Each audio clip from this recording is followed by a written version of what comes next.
Caros irmãos e irmãs em Cristo Jesus, neste quarto domingo do Advento, a última semana de nossa preparação para o Natal do Senhor, o profeta Miqueias,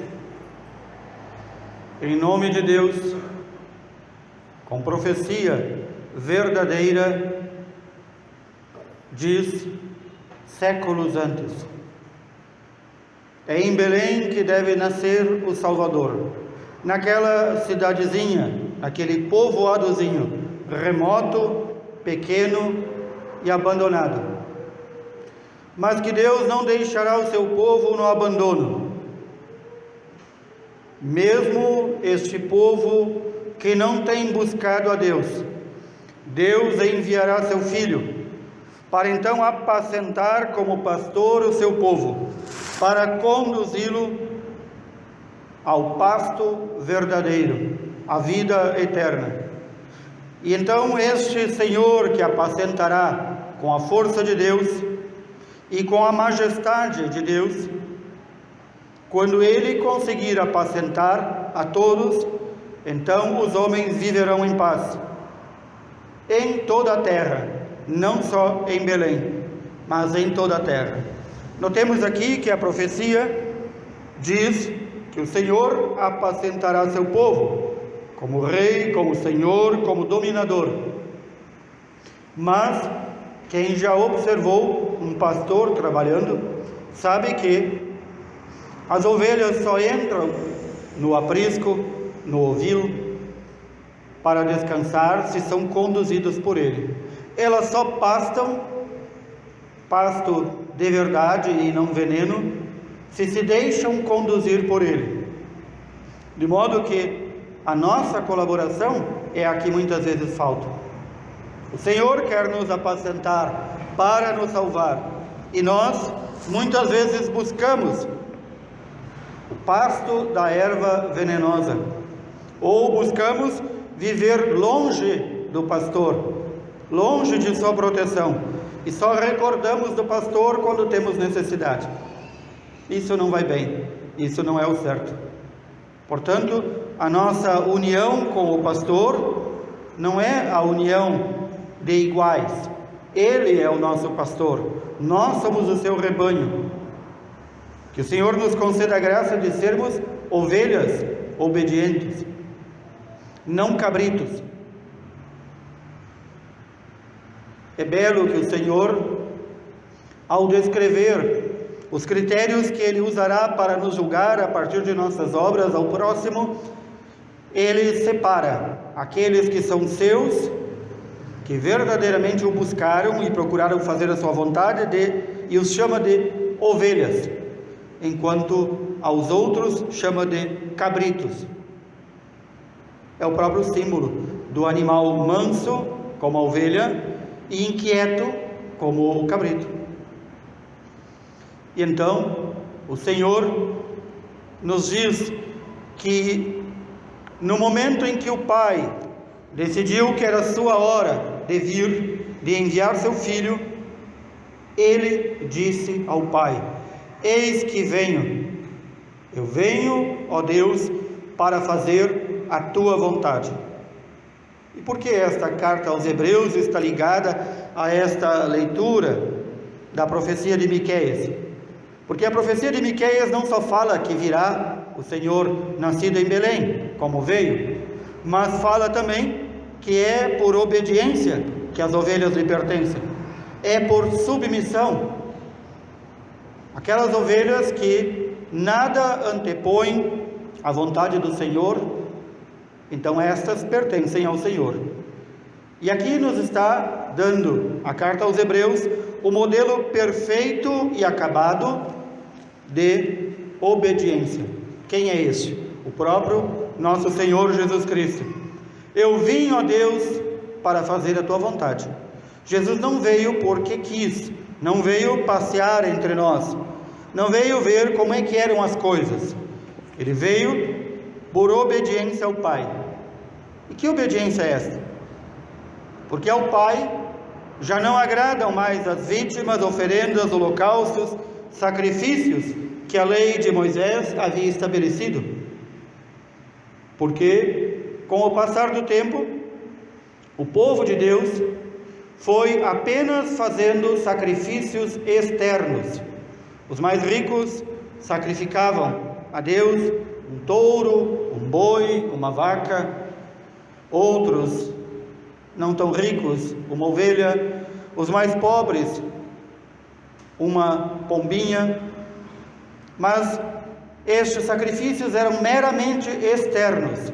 Era só para os outros verem que eu estava fazendo. E então, diz a palavra de Deus: estes sacrifícios não agradam ao Pai e não servem para apagar nossos pecados. É necessário um sacrifício de tal monta, de tal grandeza, que cubra todos os pecados da humanidade, desde o pecado de Adão e Eva até o pecado do último homem deste mundo. O que pode ser então sacrificado ao Pai para aplacar a ira do Pai, para nos fazer voltar à sua amizade? Porque fomos nós que rompemos a amizade com Deus, não foi Ele que nos abandonou. Então o Filho diz: eis que venho, ou podemos dizer no verbo anterior, eu irei, eis que eu irei, eis que veio, para fazer a tua vontade, ó Pai. Para quê? Para ser vítima de sacrifício, para com seu sangue, seu corpo, sua alma e sua divindade, derramar-se em sacrifício, holocausto, oferenda por nossos pecados. Vejam, queridos irmãos e irmãs, a grandeza de nossos pecados e a grandeza da ofensa que eles causam a Deus, que teve que o próprio Filho de Deus servir em holocausto para nos resgatar. E aqui está, na carta aos Hebreus de novo, o centro da palavra de Deus neste dia: obediência, submissão e obediência do Filho ao Pai, para nos resgatar, para nos santificar.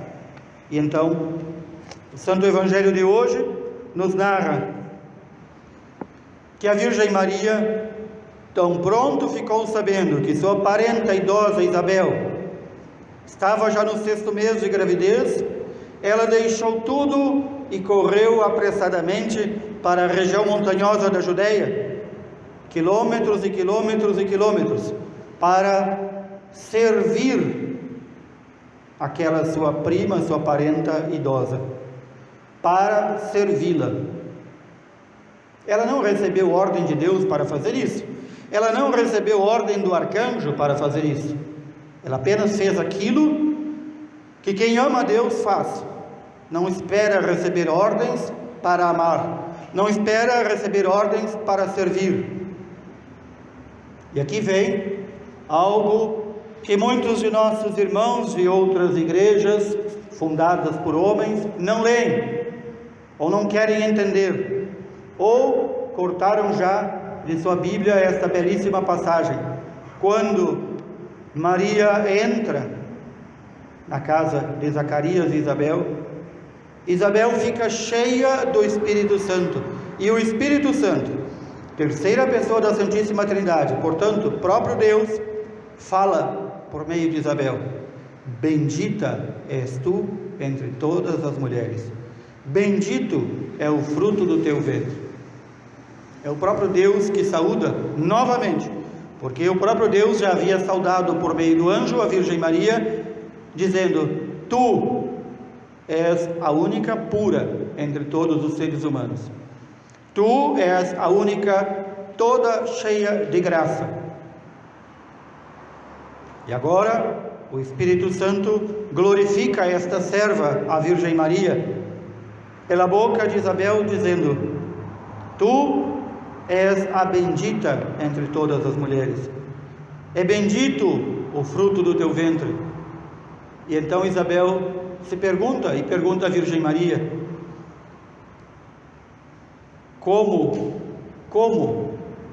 como é que eu recebi essa dignidade de que a mãe do meu Senhor me venha visitar. Isabel fica atônita, espantada. Como é que eu recebi essa dignidade? Eu não sou merecedora. Que a mãe do meu Senhor, atenção, a palavra de Deus só usa a expressão, o título Senhor para Deus. Como é que eu recebi essa dignidade? Que a mãe de Deus me venha visitar. Logo que a saudação da tua chegada entrou em meus ouvidos, a criança, João Batista, pulou de alegria no meu ventre. Bem-aventurado és tu que acreditou, porque será cumprido o que o Senhor te prometeu. E a Virgem Maria, em seguida, vai cantar o hino que nós chamamos o Magnificat. Grandes coisas fez o Senhor em mim. Ele olhou para a humildade, para o nada desta serva e me elevou. Ele acolheu o seu povo Israel em mim. Ele acolheu todos aqueles que recebem a herança e a promessa de pertencer ao seu povo e viver a vida eterna em mim. Grandes coisas fez o Senhor em mim. Notemos aqui de onde parte esta atitude da Virgem Maria, de não se autoglorificar, mas glorificar a Deus porque a escolheu, apesar de sua fraqueza, apesar de sua pequenez, apesar de ser apenas serva. Isso brota de um coração entregue totalmente a Deus. Recordemos que já na Anunciação, quando o arcanjo anuncia, ela diz: faça-se em mim, segundo a tua palavra, segundo a vontade de Deus. Faça-se em mim segundo a vontade de Deus. Ou seja, não se faça a minha vontade, faça a vontade de Deus. Antepor a vontade de Deus à nossa vontade, ou melhor, às nossas vontades. Esta é a atitude que a palavra de Deus nos ensina e nos pede neste domingo, que é uma atitude do cristão para todos os dias de sua vida. Cristão é aquele que, batizado, procura conformar a sua vida à vida de Cristo, tornar a sua vida igual à de Cristo. Para isso é necessário, então, aprender dele, manso e humilde de coração, pobre, perseguido, abandonado, humilhado, mas acima de tudo, obediente ao Pai, submisso ao Pai, colocar todas as suas vontades, quereres e até os haveres e os teres sob a dependência de Deus Pai. É aí que se fala da realeza de Deus Pai, da grandeza de Deus Pai. Para que Ele reine em nossa vida, é necessário abandonar o meu modo de viver, o meu modo de ser, para viver cristamente e procurar assemelhar-se ao Senhor. Nós dizemos que Jesus é o primeiro missionário do Pai, é o primeiro e grande, primeiro aqui no sentido de grande, enviado por Deus Pai. Mas também nós dizemos que Cristo é o primeiro e grande, no sentido de grande, obediente ao Pai. Nós devemos pedir isso, esta graça, todos os dias, de conformar a nossa vida a Cristo, de que nossa vontade não prevaleça. Cada um de nós, espero, conhece-se a si mesmo.